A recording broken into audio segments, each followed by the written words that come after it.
Traitor si Jude. Binenta niya si Dr. Cruces. Pero Pete, parang kapareho na rin natin si Jude. Inabando na nga natin si Dr. Cruces. Hindi natin siya iniwan. Nagpapalamig lang tayo. Hanggat kailan tayo magpapalamig dito? Hanggat mainit pa ang mata ng militar sa atin. Teka, ano bang kinatatakot natin? Wala naman tayong ginagawang masama ah. Kaya nilang baliktarin yon. Yung mga bayan na pinuntahan natin, teritoryo yon ng mga rebelde. Alam ng mga militar, nagpunta tayo ron. Para lang samahan si Dr. Cruces sa panggagamot. Ngunit hindi nila titingnan yun ng ganun. Eh anong gusto nila?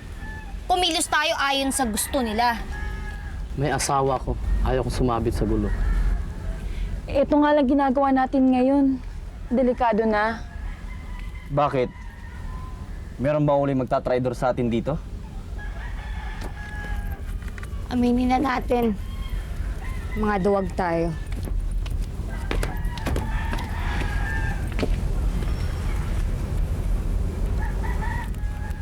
Hindi tayo duwag, mga kasama. Ayaw lang natin maging mapusok.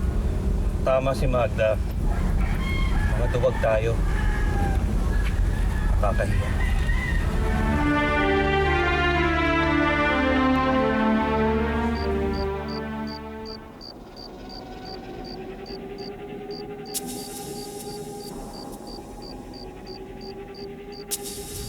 Wala akong kwentang tao. Wala akong kwentang tao. Masama ako. Traitor!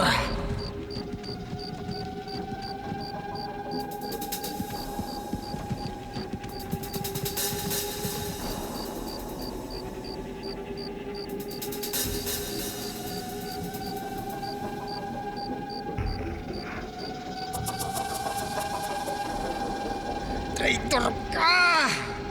Traitor ka, Jude!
Boss, baka pwede natin pag-usapan to. Hindi kami magsusumbong. Ano bang kasalanan namin sa inyo? Kung ako yung pakay nyo, huwag niyo sila idamay. Pakulan niyo sila! Lintik. Ipinahamak pa tayo ng doktor na to. Huwag kang maingay dyan. Huwag mo sisihin si Doc. Wala siyang kasalanan.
nangyari?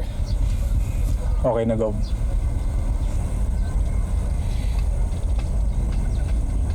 Good. Ayon sa unang pahayag ng mga investigador, si Dr. Cruces ay itinakas ng mga rebelde kasama ang mga kaselda nito. Ayon din sa mga otoridad, ang mga rebeldeng ito ang lumikida sa kanila.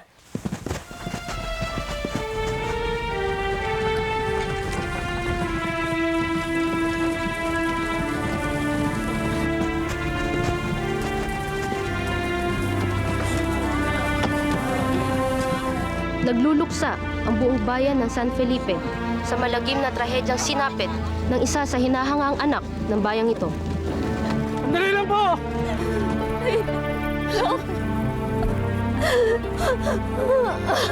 Jose! Jose! Anak ko! Jose! Ginawa niyo sa anak ko. Bakit?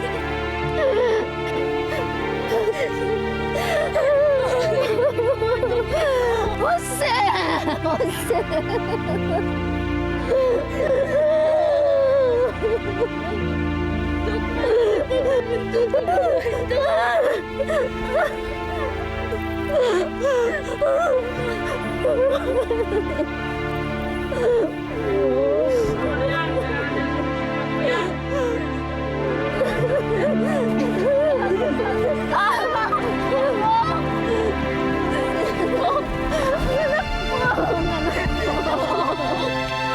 Isang malaking hiwaga ang pagkakapatay kay Dr. Jose Cruces.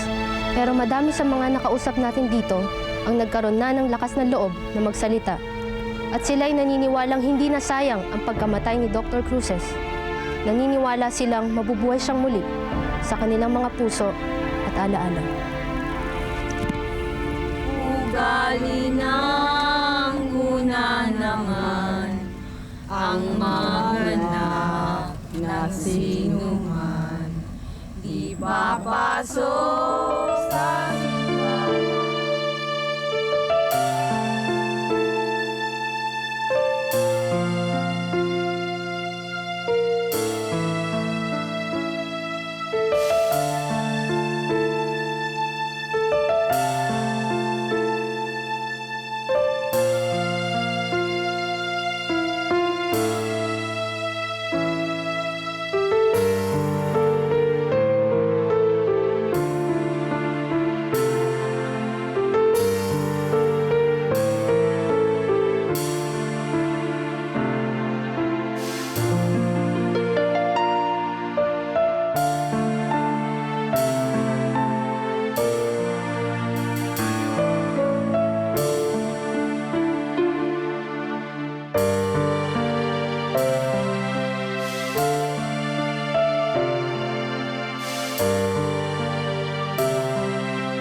Thank you.